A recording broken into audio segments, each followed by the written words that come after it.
میرا جسم میری مرضی. میرا جسم تو اللہ کی مرضی ہے. کہ اعداد و شمار اٹھائیں تو آپ حیران رہ جائیں گے کہ کتنے بچے ہیں جن کے والد کا پتہ نہیں ہوتا. انہوں نے بہن بھائی کے مقدس رشتے کو پامال کرتے ہوئے کہا کہ وہ انہوں نے جب پیکٹ کیا تو ان کی آپس میں قربت بڑھ گئی, وہ آپس میں قریب ہو گئے. ایک بہن اور بھائی کے تعلقات کے بارے میں یہاں پہ سوال اٹھائے جا رہے ہیں, یہاں پہ رینبو فلیگ لہرائے جا رہے ہیں. یہ پاکستان کو بنانا کیا چاہتی ہیں؟ عورتوں کا اعتراض ہوتا ہے کہ ہمیں جی 4 کی اجازت کیوں نہیں. تو میں آپ کو یہ کہنا چاہتا ہوں کہ 4 کی اجازت کیا, ان کو 100 کی اجازت ہے اگر اللہ کو نہیں مانتی. جو عورت اللہ کو مانتی ہے اس کے لیے ایک ہے, جو اللہ کو نہیں مانتی وہ تو پھر میرا جسم میری مرضی کے نعرے کے اوپر محرم رشتے کو کراس کرنا چاہتا ہوں, میں جانوروں کے رشتے کو کراس, میں مرد کے ساتھ کرنا چاہتا ہوں, میں عورت کے ساتھ. تو یورپ بھی برہنہ عورت کو سڑک پہ نہیں پھرنے دیتا. کیا اسلامی ملک کے اندر یہ نعرہ لگانا جائز ہے کہ رینبو فلیگ لہرایا جائے, ہم جنس پرستی کی اجازت ہونی چاہیے؟ السلام علیکم ناظرین, میں ہوں آپ کا میزبان علی حمزہ اور آپ دیکھ رہے ہیں میرا یوٹیوب چینل. ناظرین, میری خوش قسمتی ہے, مجھے علامہ حشام الہی ظہیر صاحب کے ساتھ بیٹھنے کا موقع مل رہا ہے. کل 8 مارچ جو کہ عورت مارچ کے طور پہ منایا جاتا ہے, اور ہم کچھ عرصے سے دیکھ رہے ہیں کہ پاکستان میں کچھ خواتین نکلتی ہیں اور وہ خواتین کی علمبردار بن کے خواتین کے حقوق کی جنگ لڑ رہی ہیں. لیکن پتہ نہیں وہ کن خواتین کی حقوق کی جنگ لڑ رہی ہیں, کیونکہ جو میں نے اکثریت خواتین کی دیکھی ہے وہ انہیں آن ہی نہیں کرتی. وہ سمجھتے نہیں ہیں کہ یہ ہمارے محافظ ہیں یا یہ ہمارے کوئی وکلا ہیں جو ہماری جنگ لڑ رہے ہیں. علامہ صاحب بڑا کھل ڈل کے اس چیز پہ بات چیت کرتے ہیں, اور سنا جا رہا ہے کہ انہیں اس بار اجازت نہیں دی جا رہی, لیکن وہ کورٹ میں کیس لے کے گئے ہیں. واللہ عالم 8 تاریخ کو مارچ ہوتا ہے یا نہیں ہوتا. بہرحال علامہ صاحب سے بات چیت کرتے ہیں کہ اگر تو وہ خواتین کے لیے حقوق کے لیے آ رہی ہیں تو انہیں کیوں نہیں آنے دیا جا رہا, اور اگر یہاں پہ ہم نے دیکھا پاکستان میں عورتوں کے مسائل تو ہیں, تو آپ لوگ کیوں نہیں مارچ یا اس طرح کی احتجاجی ریلی کرتے؟ السلام علیکم. وعلیکم السلام ورحمۃ اللہ وبرکاتہ. علامہ صاحب کیسے ہیں آپ؟ اللہ کا کرم, اللہ کا احسان. علامہ صاحب سب سے پہلے یہ بتائیں کہ آپ لوگ کیوں نہیں عورت کے حق میں کوئی احتجاجی ریلیاں, کیونکہ ہم نے دیکھا ہے عورت پس تو رہی ہے مختلف صورت میں. ایک بیٹی ہے تو باپ زبردستی کہیں نکاح کر دے گا, جوئے میں ہار جائے گا تو بیٹی کو دے دے گا, اور جائیداد میں حصہ نہیں مل رہا. آپ لوگ کیوں نہیں کر رہے؟ ان خواتین کو کیا ضرورت پڑی اس طرح کا مارچ کرنے کی؟ بسم اللہ الرحمن الرحیم. سب سے پہلی بات ہے جس کی طرف آپ نے نشاندہی کی ہے, ہم تو یہ سمجھتے ہیں کہ ممبر و محراب ایک عرصے سے یہ ذمہ داری ادا کر رہا ہے, بلکہ رسول اللہ صلی اللہ علیہ وسلم ہی وہ پہلے تھے کہ جنہوں نے, اللہ کی وحی ہے یہ بھی, وَإِذَا الْمَوْءُودَةُ سُئِلَتْ, کہ وہ بچی جس کو زندہ گاڑ دیا گیا, جیسے آپ نے کہا کہ بچی جوئے میں ہار دی گئی, تو اس کے بارے میں سوال کیا جائے گا. عورت کو پراپرٹی کا حق, عورت کو وراثت کا حق, عورت کو اس کی نکاح میں اس کی مرضی کا حق اسلام نے دیا. سب سے پہلے یہی وہ دین تھا کہ جس نے عورت کے یہ حقوق متعین کیے, لیکن اس کے ساتھ ساتھ عورت کے کچھ اور اس کے اوپر فرائض بھی متعین کیے. مثلا رسول اللہ صلی اللہ علیہ وسلم نے فرمایا جو عورت خوشبو لگا کے گھر سے نکلے اس نیت کے ساتھ کہ غیر محرم اس کی طرف متوجہ ہوں, تو وہ عورت ایسی ہے. تو رسول اللہ نے یہ کہا, یہ کسی مولوی نے نہیں کہا. اب یہ جو آپ نے دباچے میں بات کی نا, یہ بڑی اہم ہے. پہلی بات تو میں آپ کو بتانا چاہتا ہوں کہ یہ جو صوبائی حکومت کے نگران حکومت کے وزیر ثقافت ہیں شاید عامر میر صاحب, انہوں نے ان کو مارچ کی اجازت بھی دے دی ہے, اور ان کی سیکیورٹی بھی وہ مکمل طور پہ فراہم کر رہے ہیں. لیکن ہم ان سے یہ پوچھنا چاہتے ہیں, آپ نے ان کو اجازت تو دے دی ہے, اگر ان کے مارچ کے اندر کوئی خلاف شرعی یا ذو نعرے کا پوسٹر یا مشرقی روایات کے خلاف کوئی نعرہ لگے گا, اس کا کون ذمہ دار ہوگا؟ پھر اس کے ذمہ دار آپ ہوں گے. انہوں نے دھجیاں اڑا دی ہیں اسلامی کلچر کی, اسلامی معاشرے کی. میرا جسم میری مرضی, میرا جسم تو اللہ کی مرضی ہے. اگر میرا جسم میری مرضی کی بات علی حمزہ بھائی درست ہے, تو اب مجھے بتائیں کہ پھر تو ہر مرد کو بھی حق حاصل ہونا چاہیے اپنی جان لے لے. خودکشی دنیا کے کسی آئین اور قانون میں اجازت موجود ہے خودکشی کی؟ اگر خودکشی کی اجازت موجود نہیں ہے, اور پھر یہ کوئی لیمٹس تو ہونی چاہیے نا. آپ کو نہیں لگتا یہ پھر ہم وہ انگریزوں کو دیکھ کے کاٹھا انگریز بننے کی کوشش کر رہے ہیں؟ ہمیں پتہ ہی نہیں کہ یہ انگریز جو ایک فیملی کلچر میں نہیں تھا, ان لوگوں کے لیے تھا کہ ابورشن کرنا ہے یا رکھنا ہے یا نہیں رکھنا. ہمارا تو وہ مسائل نہیں ہے. ہم آپ کو بتاتا ہوں, وہاں کے بڑے بڑے فلاسفر نے اب ایک بات کتابوں میں لکھ دی ہے کہ ہم نے خاندانی سسٹم کو تباہ کر دیا, اور خاندان یورپ سے ختم ہو گئے, اور یورپ سے ختم ہوتے ہوئے خاندانوں کو دیکھ کے ہم سمجھتے ہیں کہ انسانیت بھی ختم ہوگی. دیکھیں, خاندان ایک ضرورت ہے انسان کی. جب آپ خاندان ہی ختم کر دیں گے تو آپ انسان ہیں. انسان لفظ انس سے ہے یا منوسیت سے ہے, تو آپ کیسے چل سکتے ہیں؟ سنگل پیرنٹ کے ساتھ انہوں نے پورا کلچر بنا لیا, اور آپ کو وہاں پہ آپ اگر ان کے اعداد و شمار اٹھائیں تو آپ حیران رہ جائیں گے کہ کتنے بچے ہیں جن کے والد کا پتہ نہیں ہوتا اور وہ بغیر والد کے پال رہے ہوتے ہیں. تو یہ جو انہوں نے وہاں سے آپ نے کہا نا کاٹھے انگریز, تو یہ تو ان سے 2 قدم آگے ہیں. یہ وہاں سے جو چیز لے کے آتے ہیں ان کو یہ بھی نہیں پتہ ہوتا کہ انہوں نے ان کے اوپر کیا کیا قدغن لگا دیے ہوئے ہیں. وہاں پہ پیرنٹل کنٹرول سسٹم ہے, ہمارے پاکستان میں پیرنٹل کنٹرول سسٹم نہیں ہے. اور جو آپ نے دیباچے میں بات کی ہے نا, میں ضرور اس کی طرف توجہ کرانا چاہوں گا. یہ 1 یا 2% طبقہ بھی نہیں ہے پاکستان کا. یہ پاکستان کا نمائندہ طبقہ نہیں ہے. کیا پاکستان اسلام کے نام پہ نہیں بنا؟ کیا اسلامی ملک کے اندر یہ نعرہ لگانا جائز ہے کہ رینبو فلیگ لہرایا جائے, ہم جنس پرستی کی اجازت ہونی چاہیے؟ بتائیں, یہ اسلامی شریعت, ہمارا ملک اسلامی ہے نا.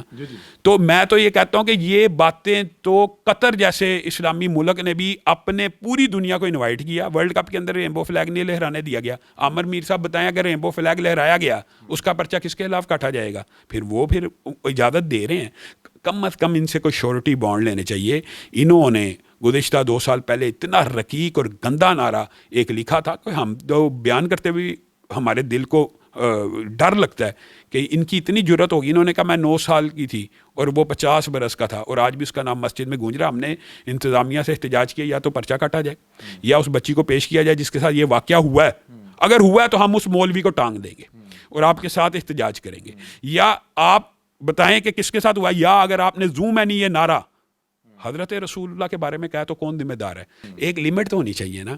کل کو آپ کہہ دیں کہ میں اس لمٹ کو کراس کرنا چاہتا ہوں, محرم رشتے کو کراس کرنا چاہتا ہوں, میں جانوروں کے رشتے کو کراس, میں مرد کے ساتھ کرنا چاہتا ہوں, میں عورت کے ساتھ, تو پھر اس کا مطلب کوئی لمیٹیشن نہیں ہے انسان کی, کوئی حدود و قیود نہیں ہے. اچھا, مطلب آپ یہ کہہ رہے ہیں کہ ابھی تو یہ ایک جنس کا رشتہ کراس کر رہے ہیں نا, کل کو یہ ہو سکتا ہے کہ کسی محرم رشتے کو کراس کرنے. ایک بات بتائیں, انسانی عقل ہے تنوع کا شکار, ہر عقل ایک جیسی نہیں ہوتی. اسی لیے اللہ تعالیٰ نے وحی کو نازل کیا تاکہ وہ عقل کو گائیڈ کرتی رہے. ایک عقل ایسی بھی ہو سکتی ہے جو اس برائی کو برائی نہ سمجھے, ہو سکتی ہے نا, ممکن ہے. اور آپ نے پچھلے دنوں یہ یونیورسٹیوں کے پیپر کے اندر بھی ایسا سوال دیکھ لیا تھا, آپ نے وہ دیکھا ہے کہ انہوں نے بہن بھائی کے مقدس رشتے کو پامال کرتے ہوئے کہا کہ وہ انہوں نے جب پیکٹ کیا تو ان کی آپس میں قربت بڑھ گئی, وہ آپس میں قریب ہو گئے. ایک بہن اور بھائی کے تعلقات کے بارے میں یہاں پہ سوال اٹھائے جا رہے ہیں, یہاں پہ رینبو فلیگ لہرائے جا رہے ہیں. یہ پاکستان کو بنانا کیا چاہتی ہیں؟ یہ پاکستان یا تو پھر آئین اور قانون کے اندر بھی لکھ دیا جائے کہ پاکستان ایک سیکولر اسٹیٹ ہے.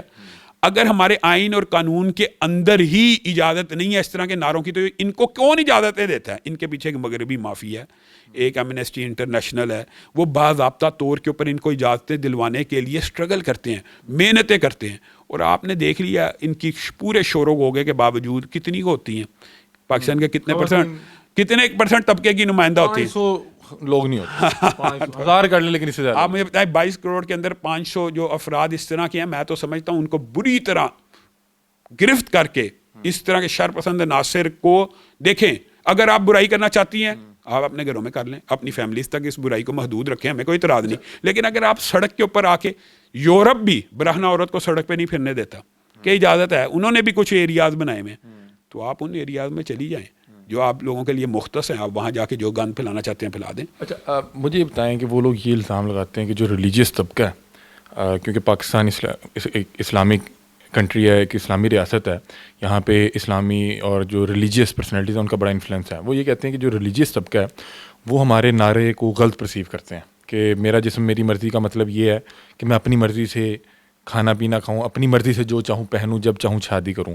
اور جو 1-2 نعرے اور ہیں وہ کہتے ہیں کہ ہم کچھ اور کہنا چاہ رہے ہیں, لوگ کچھ اور سمجھ رہے ہیں, کہیں ہم تو نہیں غلط سمجھ رہے. علی حمزہ بھائی, بنیادی طور پہ آپ نے یہ جو بھی مثال دی ہے نا, یہ بھی عقل اور منطق کے اس لیے خلاف ہے کہ جو مرضی کھانا پینا بھی نہیں کھایا جا سکتا. اللہ تعالیٰ نے لمیٹیشن رکھی ہیں, حرام نہیں کھایا جا سکتا, سور نہیں کھایا جا سکتا, شراب نہیں پی جا سکتی. میرا جیسے میری مرضی کے تحت, تو پھر وہی بات آ گئی کہ کوئی لمٹ, ایک لمٹ. تو اگر آپ کلمہ کو مسلمان ہیں تو آپ نے قرآن پاک کے مطابق چلنا. جب قرآن پاک کے مطابق آپ مسلمان ہیں, کلمہ پڑھ لیا, تو پھر آپ ان لمیٹیشن سے باہر نہیں نکل سکتے. یا تو آپ ایتھیسٹ ہو جائیں اور آپ دین کو خیر آباد کہہ دیں, اس کے بعد آپ یہ بات کریں, تب بھی آپ کوئی سوسائٹی کی نارمز کا خیال رکھنا پڑے گا. کلچر کیا لوگ کو ہٹ تو نہیں, اس کو اسلام میں عرف کہتے ہیں. یعنی عرف کے اندر جو باتیں معروف ہیں, آپ چلے جائیں, مثال دے رہا ہوں یورپ میں, تو آپ ان کے عرف کا خیال کریں گے. آپ امریکہ چلے جائیں وہاں پہ خیال کریں گے, آپ سعودیہ چلے جائیں, تو جہاں پاکستان ہی ایسا رہ گیا کہ جہاں پہ کسی بھی مشرقی روایت کا, اسلامی روایت کا خیال نہ رکھا جائے. دوسری بات یہ پرسیپشن غلط نہیں ہے, یہ پرسیپشن 100% ہمارا درست ہے, ہم ان کو بالکل غلط پرسیو نہیں کرتے. وہ جو کہنا چاہتی ہیں ہم اس سے زیادہ ایڈوانس سوچتے ہیں کہ وہ اصل میں کہنا کیا چاہتی ہیں, اور وہ جو کہنا چاہتی ہیں وہ کوئی ڈکی چھپی بات نہیں ہے. وہ بات تصویر پوسٹر لگا کے وہ بات تصویر اعلان یہ باتیں کرنا چاہتی ہیں. تو آپ یہ کام, اس کام کے لیے کچھ علاقے مخصوص ہیں, اگرچہ وہ بھی اسلام میں جائز نہیں ہے. میں کہتا ہوں بادشاہی مسجد کے میناروں کے نیچے اگر حوا کی بیٹی کی عصمت دری ہو رہی ہے, وہ اسلام میں کوئی جائز تو نہیں ہے, اس کو بھی بند ہونا چاہیے. لیکن آپ وہاں چلی جائیں, آپ اپنے گھروں میں کریں. آپ اگر سڑکوں کے اوپر اس طرح نکلیں گے تو پھر یہ کلچر تو یورپ بھی نہیں برداشت کرتا, یہ تو مغرب بھی نہیں برداشت کرتا. ابھی آپ بتا رہے تھے کہ مرد کو 4 شادیوں کی اجازت ہے, اور یہ خواتین کیا اعتراض کرتی ہیں, آپ ابھی بہائنڈ دا کیمرہ بتا رہے تھے. بنیادی طور پہ عورتوں کا اعتراض ہوتا ہے کہ ہمیں 4 کی اجازت کیوں نہیں. تو میں آپ کو یہ کہنا چاہتا ہوں کہ 4 کی اجازت کیا, ان کو 100 کی اجازت ہے اگر اللہ کو نہیں مانتی. جو عورت اللہ کو مانتی ہے اس کے لیے 1 ہے, جو اللہ کو نہیں مانتی وہ تو پھر میرا جسم میری مرضی کے نعرے کے اوپر. فیمنزم دیکھیں, عورت کا سب سے بڑا استحصال کیا ہو رہا ہے آج معاشرے میں, کہ 2 روپے کی چنگم, 5 روپے کا بلیڈ, 10 روپے کی چیز کون بیچ رہا ہے؟ عورت ناچ کے کمرشلز کے اوپر بیچ رہی ہے. عورت کو یہ تو کاموڈیٹی بنا دیا گیا. عورت کو ایک, آپ یہ سمجھیں کہ ایک پروڈکٹ کے طور پہ یورپ نے پروڈکٹ بنایا عورت کو. عورت کیا پروڈکٹ تھی؟ اسلام کے اندر عورت کا ایک پروٹوکول ہے, عورت کے لباس کا ایک پروٹوکول ہے. مومن عورت, مسلمان عورت گھر سے نکلے, اس کا ایک خاص لباس اللہ نے نازل کیا ہے. تو انہوں نے تو اس کو اشتہار بنا کے دے دیا. آپ کہہ رہے ہیں کہ انہوں نے اس کو ایک آبجیکٹ بنا دیا, پروڈکٹ بنا دیا پیسوں کے ساتھ جس طرح مرضی. مجھے ایک بات بتائیں, چوئنگم کے اشتہار میں عورت کی کوئی ضرورت ہونی چاہیے؟ چلو ہمارا وہ فیلڈ نہیں ہے, لیکن چوئنگم کا اشتہار ہے, چائے کا اشتہار ہے, عورت ناچ کے بیچ رہی ہے. یہ عورت کا کیا روپ پیش کر رہے ہیں؟ اچھا علامہ صاحب, ایک انٹرویو بس لمبا ہو گیا, بس لاسٹ سوال یہ ہے کہ کچھ ہم نے دیکھا ہے کہ علماء اور کچھ ریلیجیس پرسنالٹیز بھی میں نے دیکھی عورت مارچ میں. ریلیجیس پرسنالٹیز تو میں ویسے میرا اتفاق کبھی نہیں ہوا. اگر آپ نشاندہی کریں تو میں کچھ ویڈیوز بھیجوں گا, کچھ علماء تھے. اور میں نے پھر ان سے کہا کہ آپ کیا چیز جو یہ, انہوں نے کہا نہیں ہم اس حد تک کر رہے ہیں.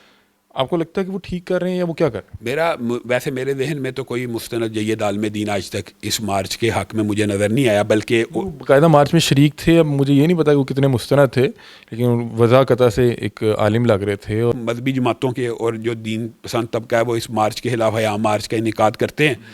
اور میں آپ کو وساطت سے یہ بھی کہنا چاہتا ہوں کہ عورت مارچ والیوں کو یہ بات اچھی طرح سوچ لینی چاہیے, اگر خلاف اسلام, خلاف شریعت, خلاف آئین, خلاف قانون اگر یہ کوئی نعرہ لگے گا تو اس مرتبہ ان کے اوپر مقدمہ درج ہونے تک احتجاج بھی ہوگا اور ان کو سزا بھی دلوائی جائے گی. ہاں, ایک سوفسٹیکیٹڈ انداز میں, اگر یہ مہذب انداز میں اپنے کوئی مطالبات ریکارڈ کرانا چاہتی ہیں تو اس کی بھی آئین میں پروین تو موجود ہے نا. مطلب کہ یہ شلواریں ٹانگ کے اس طرح. مجھے ایک بات بتائیں کہ یہ کوئی ہمارا کلچر ہے شلوار, آپ نے تو سیدھا پن پوائنٹ کر دیا. یہ ہماری برداشت نہیں ہے, یہ نا اسلامی. اچھا, یہ ہماری برداشت سے مراد یہ نہیں کہ مذہبی طبقے کی, یہ پاکستان کے آئین میں برداشت نہیں ہے, یہ پاکستان کے بےہودہ لگے گا. ہاں, میں فرض کریں آپ کا انٹرویو لینے آ رہا ہوں اور میں نے یہاں پہ ایک شلوار اپنی رکھی ہوئی ہے, تو آپ برا لگے گا, مجھے بھی برا لگے گا, آپ کو برا لگے گا. یہ بد تہذیبی اور بدتمیزی کا کلچر ہے. ناظرین, علامہ صاحب ہمارے ساتھ موجود تھے اور بالکل ٹھیک بات کر رہے ہیں کہ آپ ایک اگر مسئلے کی نشاندہی کر رہے ہیں, آپ کا جو طریقہ کار ہے وہ بھی اس مسئلے کی نوعیت کو سمجھے.